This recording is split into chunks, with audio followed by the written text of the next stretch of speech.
some friends of mine and I learned how to DJ, drum and bass music.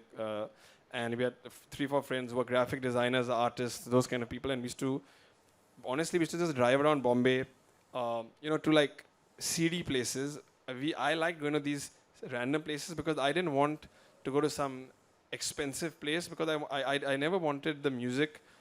If anyone wanted to come and hear the music, they should be allowed. It was a very democratic thing, and that was a key part of the concerts that I went to as well. The democratic aspect was very important. Whether you wore chappals, whether you were shorts, whether you had a girlfriend, anything, wherever you were from, if you wanted to come and hear the music, you would come and hear it. So it was very clear for me, living in South Bombay, that I didn't want to do anything in South Bombay. So we were just driving around randomly anywhere and find like random hotels with like some restaurant thing, and me and my friend would just go to the manager and say, we want to take over your place for a day. Because we would take over the place. People would come and decorate it in a different way. We would take over the door policy because they have all these rules and we didn't want that. And it turned out to be a movement, like Suril said, and I'm not part of it anymore directly, but they all are my friends. And we had our 20-year anniversary anniversary 3 years ago with a crazy party, and Red Bull sponsored the whole thing. And we had like this. It was 4 founders, me and 2 other founders, talking for an hour about the whole history, and there's some crazy stories in that whole thing, of course, also, which I won't get into here. So that's what it was, yeah. I'm glad this is truly interactive. Hi, Mukul. So I have 2 questions for you.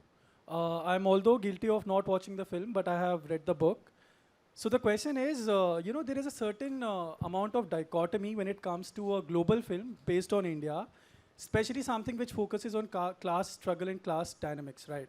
So how people perceive Slumdog Millionaire, right?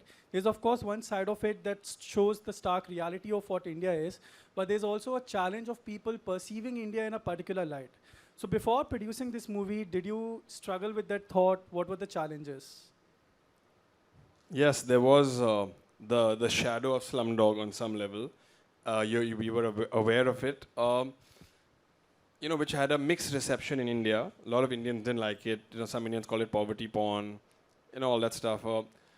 I personally, when I saw Slumdog, I found his accent a bit strange, but I didn't mind the movie. I didn't have a problem with the poverty porn thing because that's a reality. I had no problem with reality really. But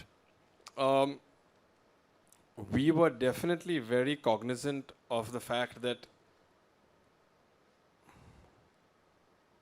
we want to, it's like any, when you want to make a creative product, and we were clear we wanted to make it big.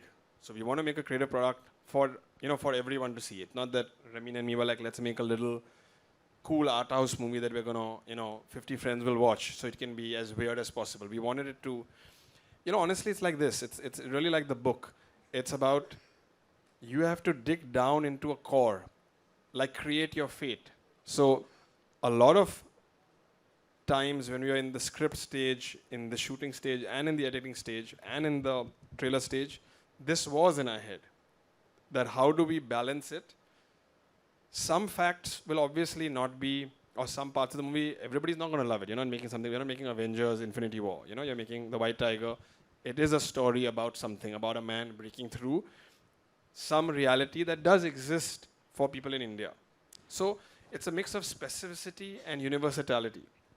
The specificity of it is that Balram is, from a place in India, and this is what it is. But what is the core from that you take out? That was actually the most important thing for us to crack, because that kernel, what is it about? For me, it's about freedom, the price that some people have to pay to be free.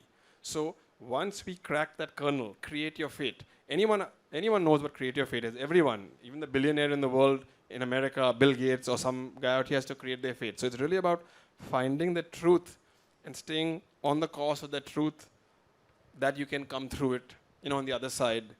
And of course, some people won't be happy, but overall, luckily, in India, it had a very good reception as well. So I'm very happy about that, yeah. Thank you for answering that. Just one more question.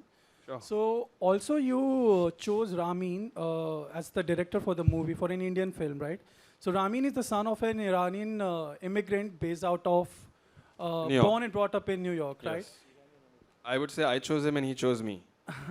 So despite the book being dedicated to him, did you think that he would do justice in capturing something as intricate as the Indian class struggle, which even a lot of Indians don't understand?